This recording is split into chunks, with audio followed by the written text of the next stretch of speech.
Today. God! We are in the most magical place on earth. Please stop. Please stop. I will put you on a plane today and take you. Went to World of Disney and we spent $152. We got some souvenirs, we got our ornaments, some t-shirts, lots of stuff honestly. We just finished lunch at Rainforest Cafe and with tip it was $120.51. We're in a photo booth, so we're paying. Does anybody know why it costs $10,000 to take a child to Disney World? What the heck is going on? The magic is gone, baby. It is not the most magical place. It's the most expensive, the most financially draining place on earth. How the hell are people who aren't exactly rolling in money still willing to drop thousands more just to go to Disney World? A single day can easily cost more than $300. A family trip can climb to $5,000, even $10,000, and people still wonder, where is everyone getting the money to do this? How much does a week at Disney World really cost? And when people don't already have that kind of money, what are they doing so they can still go? Because behind this dream vacation are expenses and financial decisions that are harder to believe than you might think. Let's get started, but first, don't forget to hit like and subscribe, because this video might completely change the way you look at Disney World. Guys, this is crazy. His family was going to plan a trip to Disney in 2020, but then the pandemic happened. So to save money, her parents purchased over $10K in Disney gift cards for their tickets and restaurant reservations. She was at her parents' house that weekend, and they were trying to load all the gift cards onto the website, and for some reason it wasn't working. And that is because they purchased Disney Plus gift cards. I tried getting into Disney World with a 46-year-old ticket originally worth $8. It's been collecting dust since before I was born, and I always assumed that it was Yellow Pass, which supposedly is good to get into the park. Wait, what? More than 10,000 and the trip hasn't even started yet. Then when it's time to enter the cards, you find out that whole pile is actually Disney Plus cards, not cards, you can use inside the parks. It sounds hard to believe, but with this much money involved, I'm not laughing.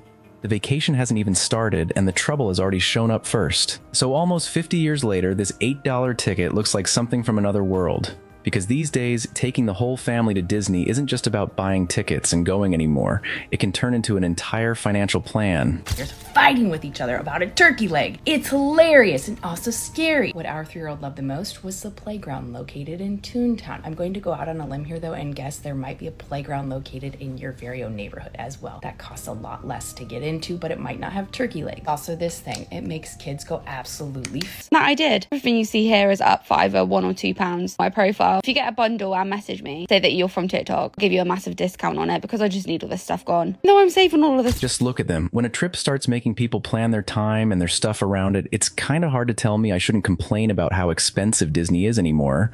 I am an annual pass holder at Disney World that lives and works in Boston. This is how I justify spending $1,400 a year on my annual pass. It really comes down to the number of days and trips that we take. We're generally going on about 6 trips a year. So if we do some quick math, we can determine the break-even point.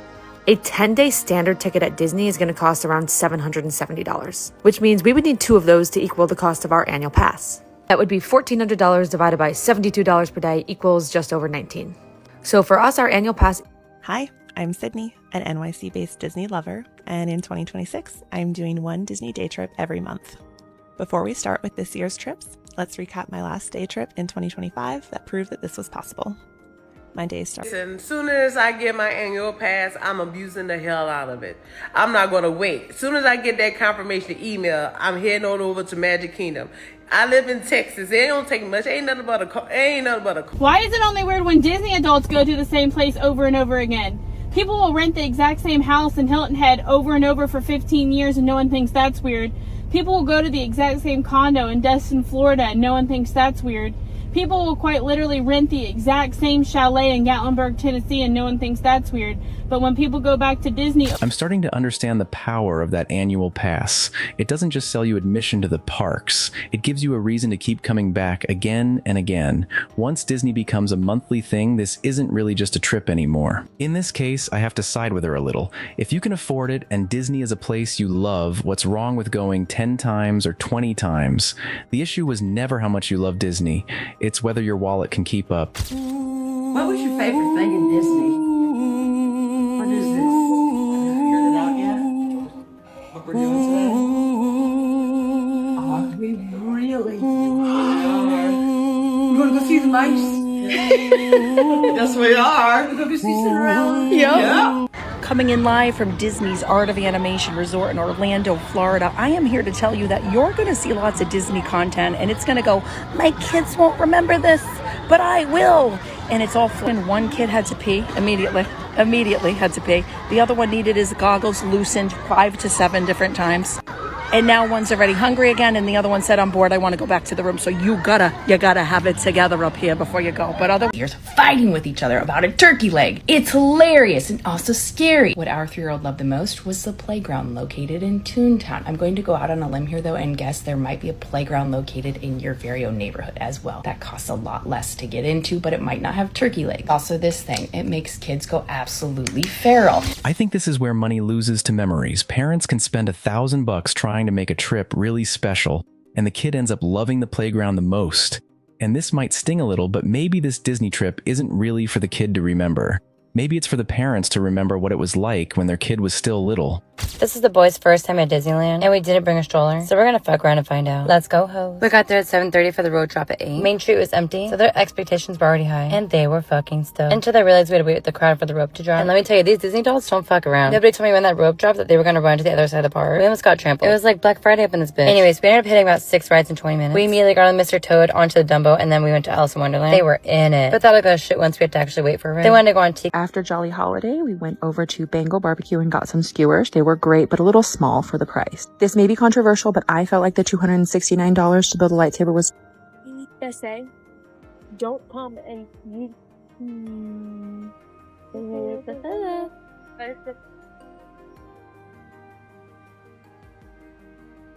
And with a little help from the vet. PSA. Oh, is this a vacation or are we chasing performance targets here? Once you're inside Disney, it feels like every minute you stand still is just burning money. $269 for a lightsaber. Okay, Disney wins this round. They make sure you know it's expensive and you still find yourself nodding like, yeah, but it's worth it. Wait, you're at Disney and you're still opening your laptop to work. Then that's not really a vacation anymore. You just moved your office somewhere more expensive. Cecily Bachman, the mom influencer that went to Disney in the middle of a hurricane, just posted an update. Guys, I wanted to make a video from my last video prior to leaving to go to Florida and just explain everything. My family is no longer in Florida. We are now in Nashville, and we left Florida once evacuation orders were issued. We had planned this trip to go to Florida during fall break. We had called our hotel, and we were advised that it was still under an aerial flood watch, and that in the location of where we would be, that we would be okay. That decision. Do I regret it? What I hate most about trips like this is that everything's already booked, the money's already been spent, and by the time you start realizing something doesn't feel right, turning back isn't easy anymore. And if the shortfall ends up getting pushed onto a credit card, the trip might be over in a few days, but the bill might not be. But save up and pay cash. Do not go financially backwards to go to Disney World, okay? It is not worth the stress. It is not worth the lack of sleep that you're going to have to be thinking about this bill that you're going to be paying for months and months and months.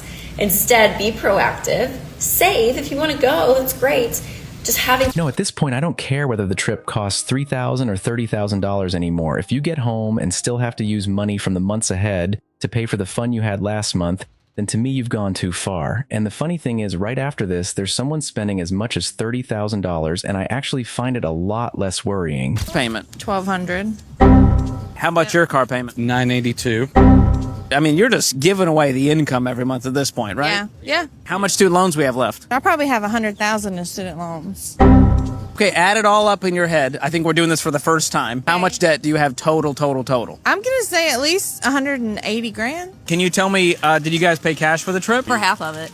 The other half is on what? A Disney card. Oh, the Disney credit card. What do you get for putting it on the Disney card versus any old other card? It has 6 months special financing, so there's no interest for like 6 months. Okay, so is your plan to pay it off in 6 months? That's the plan, yes. That is the plan if we can do that for sure. And this is exactly the kind of situation I really would not want to end up in.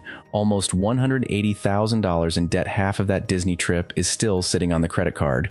And even the plan to pay it all off in 6 months might not actually work. Data. It's up to you. No, I don't want my face on there. Okay. About $35,000. $35,000. Wow. I bet. Well, never mind. This camera tracks people, so they're walking by. It starts tracking. Okay, yeah, I don't want my face on Yeah, that. that's fine. I won't put it on there, I promise. Yes. 35,000. Where are you staying at, if you don't mind me? His credit card was maxed out. We were up to our eyeballs in debt. And in January 2024, I was in Disney Springs and my card declined. And that is when I made the literal decision in my head that I was going to be debt free by the time I was 30. And that really started this journey. And here I am today in August of 2026. My husband and I have paid off over $65,000 worth of credit card and just like any kind of debt. And no, that is not from like selling a course or doing anything crazy or like social media. That is strictly one from Lord's provision. I do not think you have to give up Disney completely just to say you are good with money. 2 years ago, her card was declined at Disney Springs, and now she is back after paying off more than $65,000 in debt. That is a completely different story. Firefighter family going to Disneyland. This is day one. Let's go over how much we've spent so far before we even started our vacation, okay? So the whole reason we're going to Disneyland is for my daughter's dance team, dance competition. She's going to be part of the parade and all that stuff. And we've been planning this trip for about a year and a half. My wife's and daughter's tickets are a little bit more than the regular ticket price. Or Disneyland had a special this summer for like $50 kid tickets. We also did the Lightning Lane Pass because waiting in lines is just terrible, and I'm not going to do that. So for the four of us, the total price was $4,241. All right, I'm basically all done packing, and this is the least amount of stuff that we've ever brought on a trip. So my wife did a really good job packing. For the hotel, for about a week, we paid $1,000, which is a really good deal. We had a family with a timeshare down there, so we took advantage of that. And then we also got some snacks from Costco. We spent $199 on those snacks. Once we get down to California, we are going to buy more of the perishable stuff, so we're going to spend more on food. So that brings cards, so the trip was good. Oh, okay. You know What's the current balance to pay off on all of your cards? I'm paid off right now. On all my cards? Oh, we're not playing that game, dude. I owe a lot of money. What's the total balance? You couldn't shock me. I'm probably about 14 grand into the cards right now. On credit cards? On credits, okay. yeah. And that's probably, I don't know, 26% APR. Do you ever add up the interest and go I like... have, and it hurts, yeah. I missed the payment yesterday, so it irritated me. Yeah, it irritated me a little bit. So they hit you? Yeah, they got me good on. We stayed here for a little over a week, and it was about 30 grand. Did you use any debt to pay for that trip? No, we had savings that we had. Which resort? All sport. All inclusive was the way to go for us. I took 5 grandchildren and all their parents. How do you get to a point to afford a vacation like that without going into debt? I don't know if a Disney trip is worth that much money. But if you can come home, still pay your bills, still have savings, and still live your life normally, then I don't really see anything to judge. Because in the end, the question isn't how much you spent, it's whether you can actually afford it. And those stories are definitely not the only cases. There are plenty of people still trying to make a memorable trip happen, while the financial pressure behind it keeps getting worse. Have you ever seen someone spend more than they could afford just for a vacation? Tell me about it in the comments. And if you want to see more stories like these, remember to subscribe to the channel. We still have a lot more to talk about.